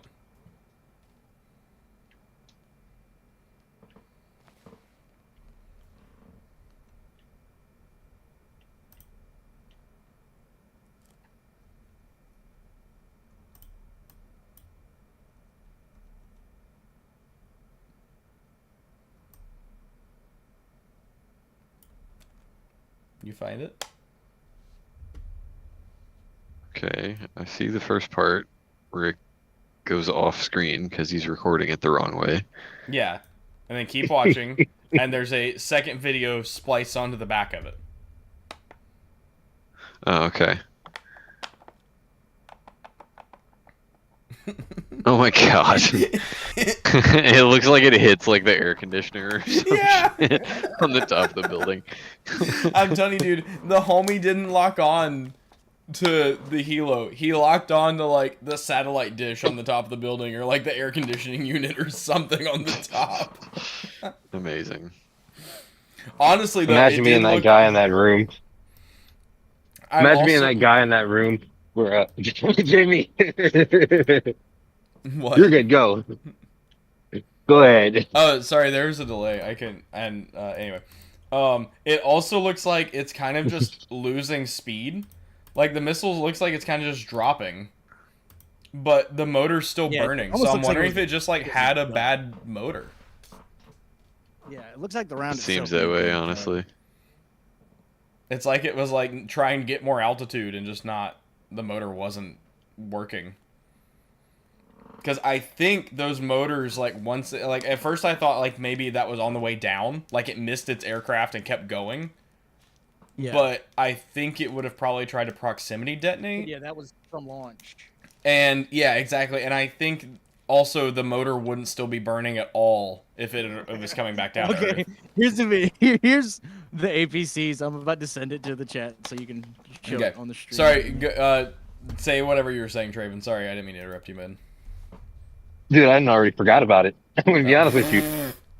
I've been huffing gasoline fumes all fucking day. My mind is fucking fried right now. On purpose? Nah, remember, I work around gasoline. Okay, I was just making sure. Okay, hold on. Let me make Yeah, this bro. picture full Legit. size so I don't dodge Jamie. anybody. Jamie, check the picture I Yeah, just yeah, yeah. sent. I'm working on Yeah. it. And That's the. Bro, how much do you think these goofy cost does to that build? fucking thing Let's be look, honest. dude? Oh, Um, dude. Man, this reminds... Alright, so, I don't know if you guys have ever played this game, but it's, I think it's called Terminator Uprising. okay. There is a scout car in that video game that looks exactly like that.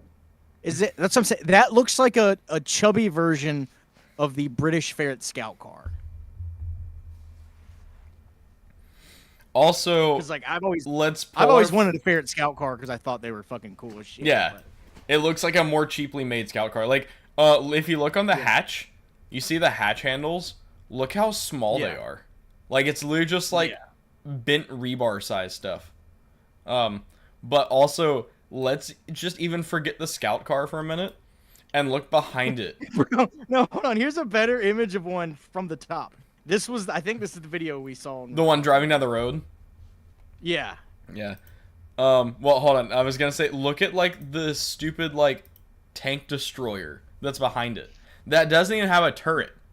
You just move the gun inside, and that's why it has Yeah. like the stupid leather looking. I don't know what it's called. The rubbery. Bro, seal honestly, the gasket game looking gun Mercenaries move. 2 had better tanks in it. Yes. Oh yeah, yeah. Oh, we haven't made any Mercenaries 2 jokes yet. Go play Mercenaries 2: World in Flames. It's a great game from 2008 that talks about the invasion of Venezuela. Also, here is the video. This is a screenshot from a video, of their scout car driving down the road in the streets of Morocco. It looks like the Or fat not kid Morocco, that got kicked last at dodgeball, dude. Not Morocco. Crocus. Morocco. Yeah, I don't know why. Man, imagine being the three guys stuck in that little thing just to get fucking tore up by some gunner with an M2. That's what I'm saying. Like, yeah, Wait, that's gonna what? stop like 30 cal cartel bullets. But also, I've seen cartels actually shooting API, like 50 cal API. So like, you're accomplishing nothing in that. Yeah. It's there for moral support. It's for them Honestly, to say, I'm saying, we have like, a in tank modern coming your way. loading- Dude, that thing, like, even like a fucking the 20 mil. I think the Viper helicopter is like a 20 millimeter, Yeah. like rotary. triple barrel chain gun. Yeah. That it would absolutely destroy that. The Apache gun would too. Like, anything that Oh, was yeah, actually 100%. on this raid would just absolutely wreck that thing. But let's be honest though, that shit will look dope in front of your driveway in Texas. I mean, Mhm. yeah, but Again, I would rather have a ferret scout. yeah, like I can think of other things that would be doper that don't look like they're from, I'll send a AliExpress. picture of a ferret scout card just for reference. Yeah, I'll put them. I'll see if I can put them. Oh wait, no, I can't in Discord. I'll have to download it and move it. Never mind. Hold on, I was gonna say I'll put them side by about to side. send one. Oh wait, hold on. Y'all can keep talking for a minute. I'm gonna look through r/combat footage and see if there's more stuff popping out. I gotta know what this is now. There's okay. I just sent a picture of a ferret scout car for reference. That thing looks as small as you think that thing is. That's how big it is. Tell me. Oh, did you send it already? Yeah. I have to keep making the screen black to not dox. Oh yeah. Oh my goodness. This is the lowest resolution image you could possibly find. Hold on. I might be able to down. Please, Hold sir, on. a crumb of pixels. Save image. Yeah, that's literally what I'm looking at here. I'm having to open this in a very roundabout Okay. Well, to be fair, that picture So was the probably tank- taken in the 70s. Bro, no, you just got like the tiny Wikipedia image or something. Oh wait, why is monitor 2 not working? No! No sources selected. Oh, I hate OBS. There we go. What? That came from There's a better us? picture. Okay, so apparently that's a Dragoon 300. Dragoon 300. Yeah. Oh, there we go. I got it. Yeah, Look- look at this. What it First of all, essentially look is at a this 20 tiny millimeter. picture. But second of all, this is the Ferris car. Which, if I remember correctly, it's a crew. It's a 2-man crew. Yeah. You have basically a And driver the and a gunner is commander. Literally, yeah, the gunner is literally right on top of the fucking driver. Yeah. Like it's Yeah. like his nuts are on the back of his neck. Yeah, and also on the back of that flatbed is apparently an AMX 13. Oh, is that what that is? Like the French AMX? Yes. Yes, that's what it appears to be, a French AMX 13. Like, bro, I've put so many hours in on War Thunder with that. I'm surprised I didn't notice it. What is? Hold on, I have successfully broken OBS. Right back. So who the fuck makes this? Arrow Point Corporation? Oh, There we go. some company that got bought out by GD. Oh, my chair is sinking down again. Dude, the more pictures I look up of this fucking whack ass looking tank, the funnier it gets. It seems to be the same gun too. That's on the little tiny APC thing and the tank, or the tank destroyer, whatever that thing is. The AMX-13 Traven said. Like, it seems to be the same, Yep. like 75 mil or 80 mil gun. Yeah, so that tiny little Yep. APC is called like a Dragoon 3 or Dragoon 300, and if you look it up, it's fucking hilarious, dude. I just said that, motherfucker. Yeah, he just said that almost word for word. I know, I heard you. I was just Okay. verifying it. I was just verifying it. Bro, and apparently it's American made. Wait, what? They Are got you our serious? fucking trash. Yes, yes. It's made by some defunct company that General Dynamic bought out. Oh, that's When that's did what they you make meant by that? it. The fucking 40s? Yeah, GD.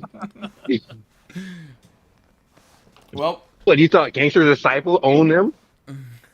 I don't even think. I still stand by. Could you imagine that rolling through the hood? That fucking GTO ass looking take. Your rivals have Glocks with switches, and you've got your Dragoon. Honestly, that thing would probably be taken out by a single Roman candle. Literally just stick a lit Roman candle like down the barrel and it sets off the powder. Cooks off your ammo. Dude, is that a viable thing? Like, could you not just It looks so like, fucking top heavy too, dude. It looks I like know. if you took a turn It is like wide though. slightly too fast, you're just fucking tipping over. But is that a viable thing? So like if you had a Roman candle and you stick it down like even the breech of an Abrams or the Probably not. I barrel don't of the think Abrams, I when don't the think the breech is blast from a open Roman and they candle- go to load the shell or the, I guess, powder, could it set it off? I don't think the No. blast from the Roman candle- Now, a Imagine, grenade like an M67 frag, probably. maybe because of the pressure. Imagine though, you're just sitting there, you're the tank, you're the M1 Abrams gunner, this like 21-year-old Like, kid, there's a and you video- open the breech to load it, and then Roman candle balls start flying down the barrel into the There's a tank. video I think of. I want to say ISIS. I think, and like a Peshawar- Your mic again. Fuck.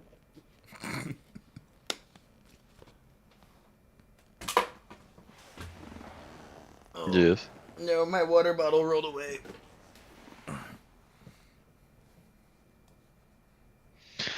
But I mean, there's always the old homemade thermite grenade. Also, That too. All right, how's this sound? Is this any Yeah. better? Yes. yeah, you're back. Okay.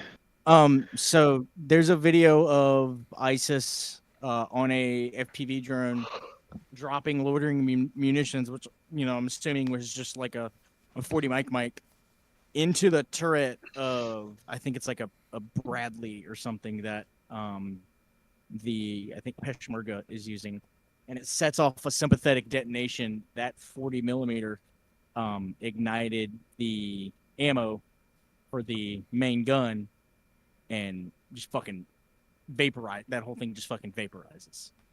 I mean, But it's that's like a 1 in a million shot. I mean, you see that with like Russian tanks specifically. Because of the autoloader, Yeah. the whole turret will pop. Like one round cooks up. Like essentially, if you can pin it anywhere on the autoloader and it hits one of those rounds, it's a chain reaction. The whole turret will pop. Same thing, like something as simple as dropping a grenade down the hatch will cause the entire man battle tank turret to just straight up into the air. I mean, yeah, but we call that a sympathetic detonation. That's when an explosion is caused by another one? explosion. What would cause that on the 40 mic? Is it the pressure the 40 mic causes, or is it the actual I mean, I'm fragmentation assuming- of the explosion? I Because Bradleys are only genuinely what 25 mil Bushmasters. Like that's not a don't- crazy 30 like I think it's a 30 millimeter. or 30 something like that. It's not like it's Yeah. a huge powder charge compared to Yeah. 105. Yeah, but it's. I don't know. I think it's just that had to just be like a perfect, like 1 in a million shot.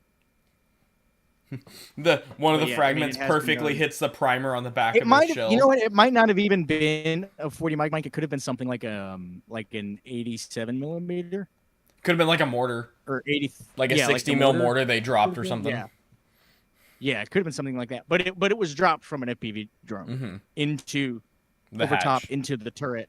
Yeah, and then that caused it blew up and ignited all of the ammo in it, and then just the thing fucking vaporizes. They I mean we've talked about rewind a bit.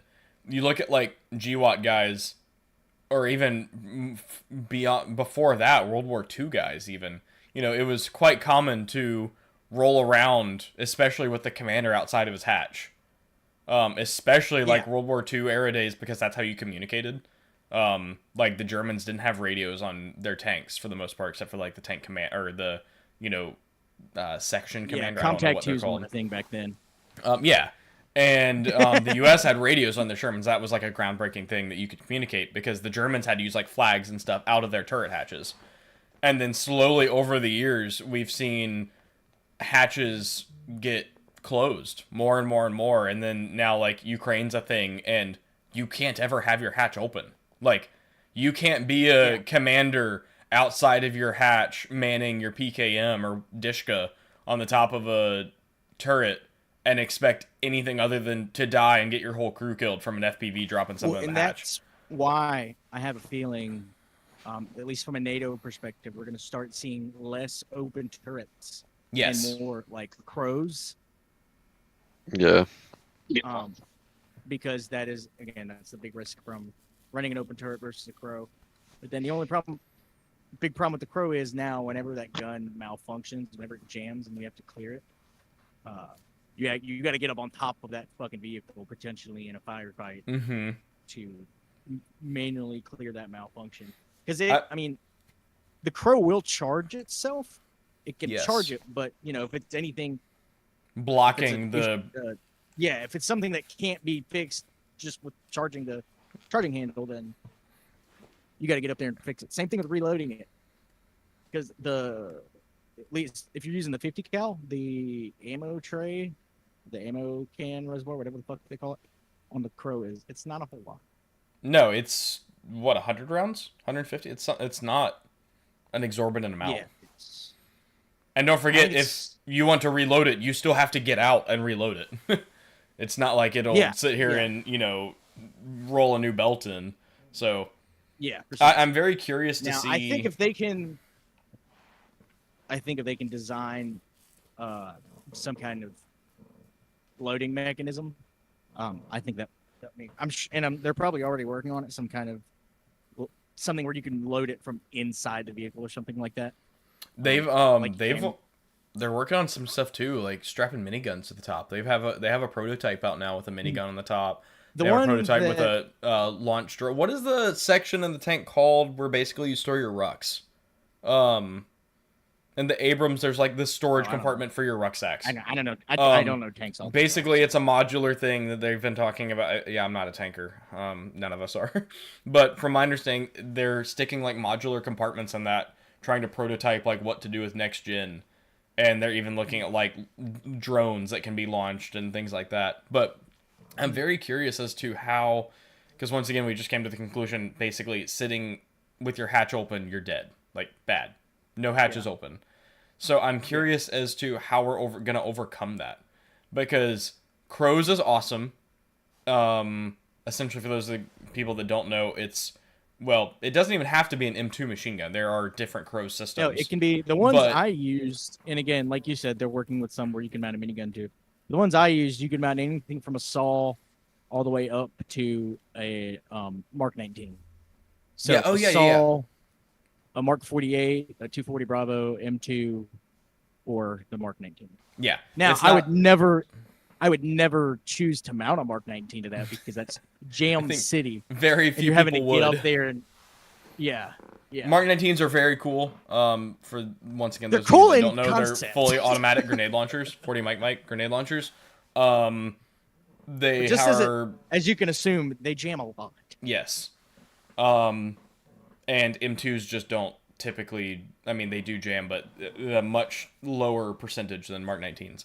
So much more reliable. Why, I mean, when we were using the Crow, our preferred method was the 240 over the M2 because you're gonna have a lot less issues in terms of feeding and reliability with the 240 over the M2, and also more ammo.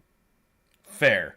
You're tripling your ammo capacity or something like that, I think, is what you're doing. Yeah.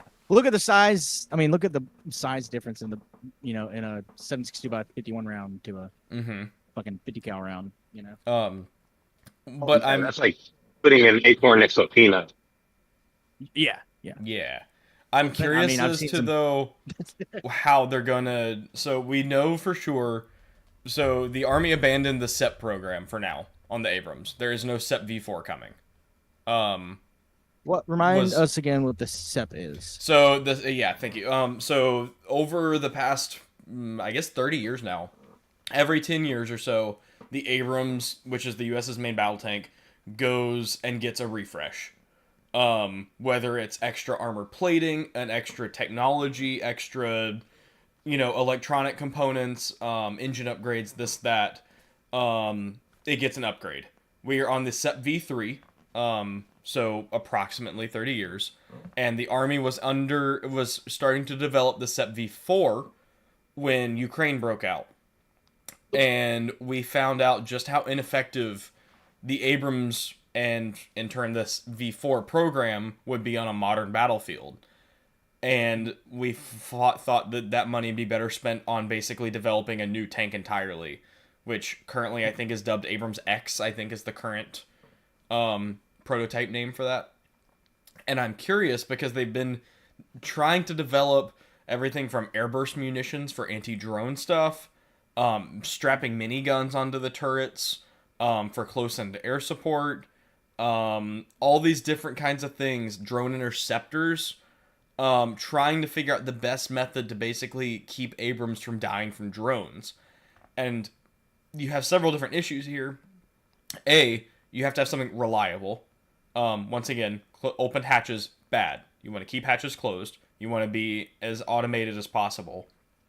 Also, for it to be anti-drone, you need to have either something that can detect and eliminate drones from a far distance, aka hundreds of meters away, or you need to have a high, basically, adjustment of angle on your weapon used to take down the drones. Crows can go pretty high, but they're bulky and they can't go straight up. I'm curious how they're going to kind of continue to modify and improve that, because crows are going to be extremely susceptible to FPVs. One FPV hit to the base of that crow's, and there will be some damage to something. Well, and the way they're currently designed, and I mean, and you can just tell by looking at it, there's ceramic armor on the front of it to protect it from the front. Yes. The because actual it's a frontal mechanism, attack. the- It's assuming as the U.S. has always been air dominance, but now that air dominance includes FPV drones that are this big, and so you can't necessarily assume that you have air dominance just because you have air superiority. Yeah. You're not owning the FPV drone, stuff.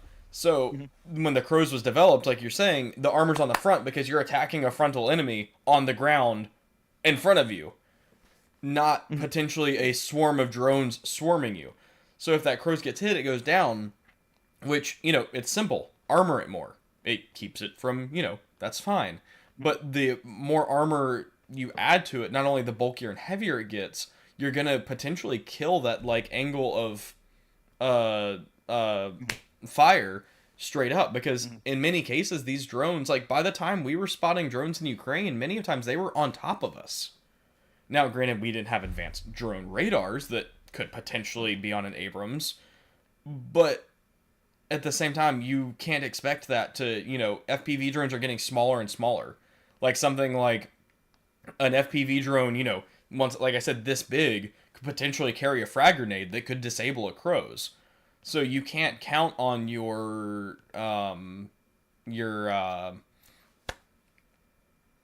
radar, your some kind of drone sensors or whatever to detect it necessarily, and you can't necessarily rely on electronic warfare either, because we're using fiber optic drones now, which do not require a connection to the sender as far as wireless goes. There's nothing to jam. Oh, we lost Ian.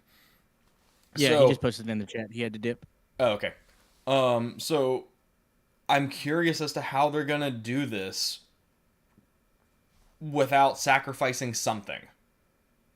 And I do know the Army is currently actively pushing updates to the Abrams Field Manual, or TM. I don't remember if I guess it's a TM. Chris Cappy, here we go again, actually talks about this in one of his more recent videos. Savior Chris Cappy. About the Abrams refresh and how they're doing anti-drone stuff. But I'm very curious as to how that's going to work out, because Crows will not be efficient in a modern battlefield with drones. And I don't have the right answer, but I do know just stacking armor on a Crows is not it. We're going to have to do something new. And that kind of stems back to my whole thing of, innovation the past few years has been insane for no other reason but due to drones. And I'm curious to how that impacted Venezuela, because the Army gets new technologies and is constantly testing stuff. I mean, I'm just saying the Army here because we're talking about Abrams. But the guys that use this stuff first are guys like Delta Force doing things like this. And Delta's using stuff in raids and in ops before Big Army even knows it exists. And much less trained or had field manuals written. A lot of the way this works is these field manuals are written not by Delta guys, but by basically like officers that, you know, Delta will take stuff on a mission. This is very similar to what happened in Ukraine too, as we've talked about. US sends Ukraine stuff. Ukraine uses stuff, tells them how it did, gives them a whole briefing. Same thing with Delta. And then they say, okay, what can we do better? What can be changed? You know, what were strengths, weaknesses? Compile all this data and go, okay, you know, Raytheon, we need this and this and this and this. You know, we need tweaks made. And then that'll go through, you know, more iterations of internal testing. Then Delta will get it again or whatever. And then finally, Big Army gets it after the technical manuals have already been written for it. So I'm very curious as to, we haven't seen a big raid like this in a long time.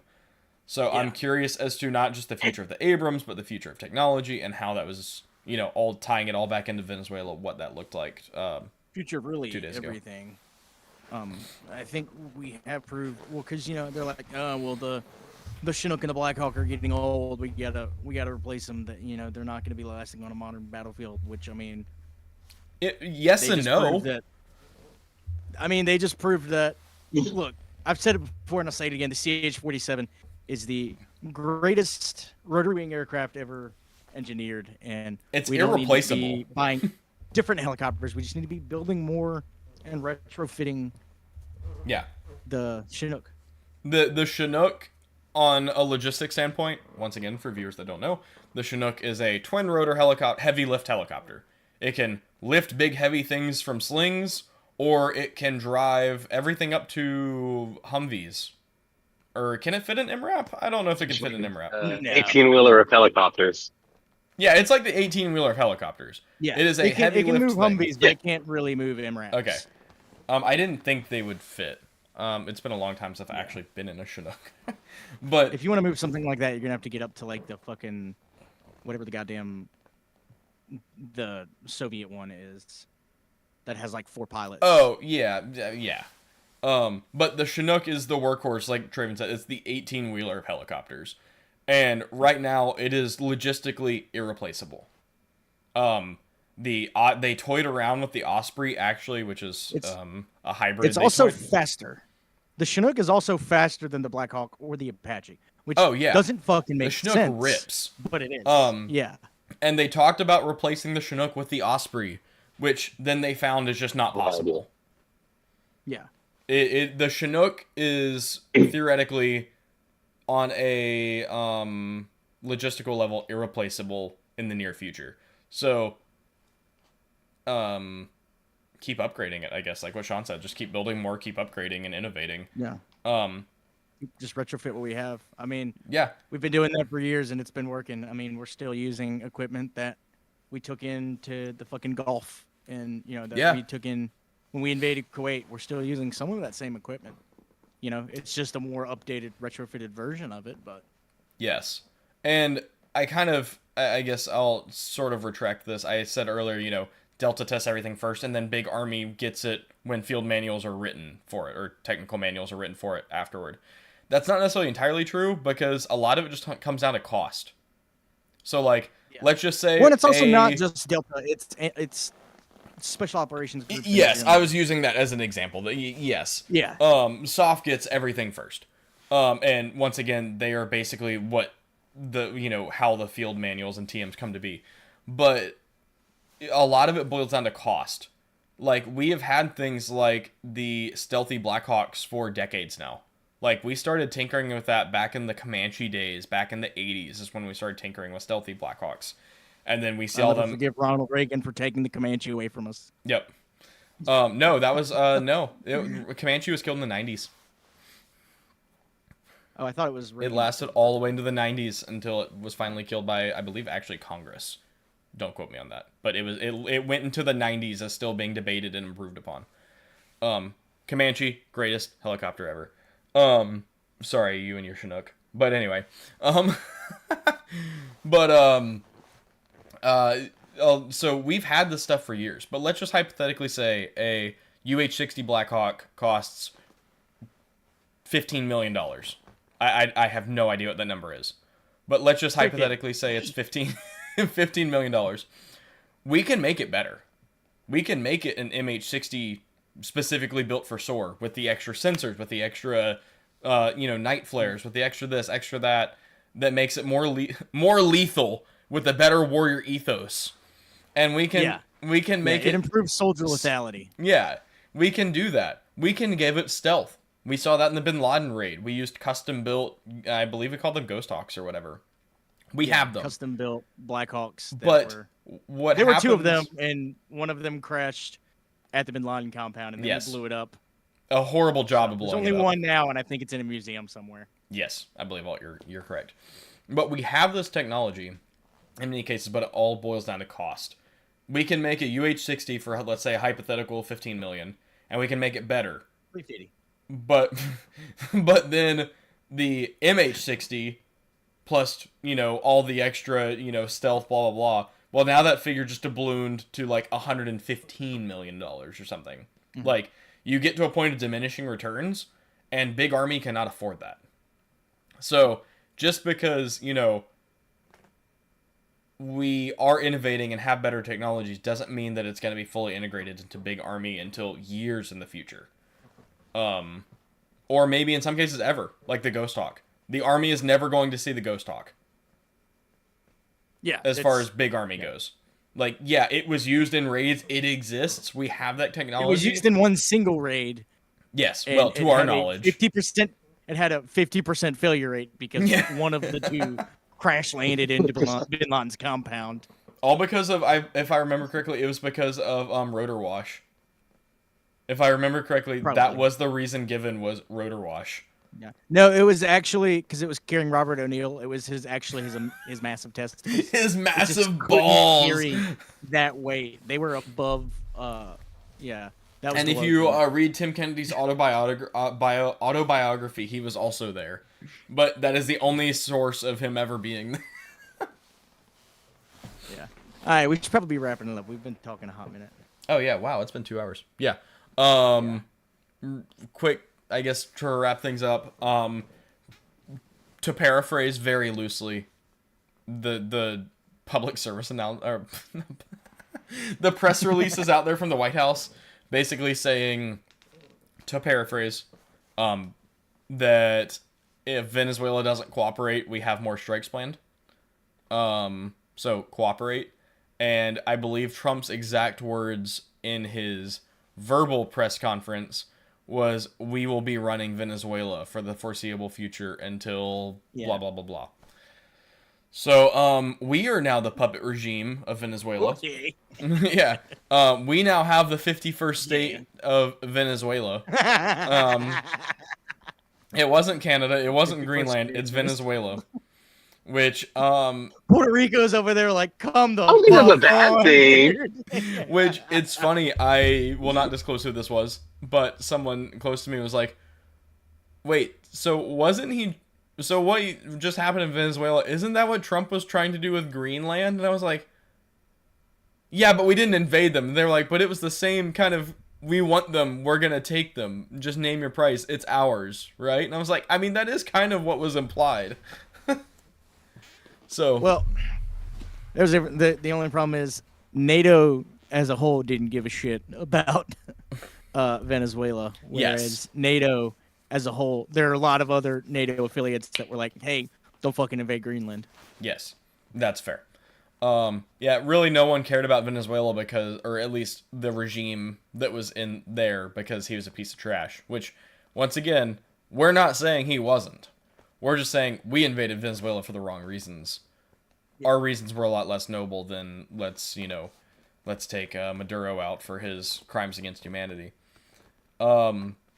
So yeah, apparently we are in charge of Venezuela. There's a bunch more things to dig into of who is I'll actually create my own running it. Venezuela with fucking blackjack and hookers. I was about to say. With like the vice president or the other lady girl that I guess supported Trump, and Trump said she's not the. There's a bunch more stuff we could possibly dig into. Go read more. Do what we didn't and read Marco the Rubio entirety. about to be the president of Venezuela. Yeah. Did you just say Marco Rubio? Yeah. I thought that's what you said. So yeah. Go. Is the game taking a trip to Venezuela in the next 3 years so we can go to Colombia, Brazil, and fucking Peru? Yeah. I mean, Things are possible. also, pretty fun right Anything there. is possible. Ian made a good Ian said something yesterday or the day before. He was like, "I wonder who got that 50 million payout for the arrest of." It was a CIA That's what asset I within said. Maduro's. It was a CIA That wasn't asset, Ian. asset within Maduro's, like his inner circle. It was But we know whoever he didn't sold actually Maduro get out. that 50 million. Well, I don't know. Chris Cappy said he got it. I don't know if you chose. Oh, Chris really? Oh, Cappy. okay. I didn't know that. So yeah, go Damn. watch the Chris Cappy video. Apparently, it has all the Our Lord and details. Savior Chris His own Cappy. homeboy. That's fucked up. His own homeboy snitched on him for 50 million. Yeah. Do you know who didn't I'm not get gonna lie. there? I might snitch on one of you for 50 million. I would hope one of you would snitch on me for 50 million. Do you know? Yeah, I'm keeping I it real will. with you. If you snitch on me for 50 million, I'll use that I'm not 50 even million mad. What to did I snitch do? on you, and then bust you out of prison for whatever apparent alleged crime it is, and then we'll all get away. But do you know who didn't get their reward money? The retard McDonald's worker that turned The Luigi McDonald's in. employee that turned in Luigi. yeah. So, I know he's sitting there fucking seething and coping. I know Luigi's doing just fine. Look at those brows, dude. I know. Yeah. Well, also, fun fact: Luigi, Diddy, and Maduro are all in the same fucking prison right now. Oh wait, are you? So you know that place is fucking. Wait. So you're Are telling you me serious? they could be in there having the wildest Diddy party? Dude, Luigi What? has the opportunity, the funniest thing ever. Also, semi-related to that, go watch Dave Chappelle's latest special on Netflix. It's fucking hilarious. He talks about Diddy and whatnot. It's pretty funny. Anyways, closing remarks. We don't have a dad here today. Well, I mean, sorry. You got me. Here's I'm always your daddy, here's baby what I'm boy. gonna tell you, forgetting all right? this. Here's what I'm gonna tell you. And everything you do, make sure you are staying true to the warrior ethos, and you are focusing on soldier lethality. And Traven, are you a dad yet? Do you have any dad advice for us? I think statistically, he is. Oh, that's what I'm getting at. There's a very high chance that I might be a dad somewhere. Well, we within know these that. low- We've these established that lower before. 50, but So that's close enough. Do you have Oh, dad no. advice for us? yeah, wrap your willy up, wash your ass, make your bed, brush your teeth, and stop being a little bitch. That's about it. Get that bag. Yeah, get, Nah, don't chase the bag. Chase also your spend happiness time and with your health. Get that bag, but also spend time with your family. yes. Oh, and Yes. Happy New Year's, everyone. It's our first episode Oh yeah, of the Happy year. New Year's. Yeah, we Yeah. waited 2 hours and 7 minutes to say that. Yeah, Happy New Year's. I don't know, bro. Yeah. I don't know what this New Year's bringing already. This year's been crazy. Yeah, I hope. We're Well, it's only off to 4 a days in. wild start. I'll I tell you know. that much. Yeah, I hope 2026 is better than 2025, but we're not off to a great start. So here we are. Yeah. But yeah, Ain't looking good, Chief. I think we'll have an episode next Sunday.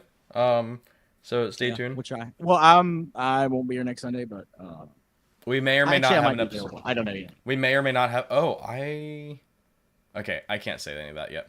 But yeah, we may or may not have an episode next Sunday, and we We'll be might back have eventually. we might have a very special episode in not US later this month or early next month. Yeah. So that would be cool. We might have some in-person guest speakers. So take that as you will, or may.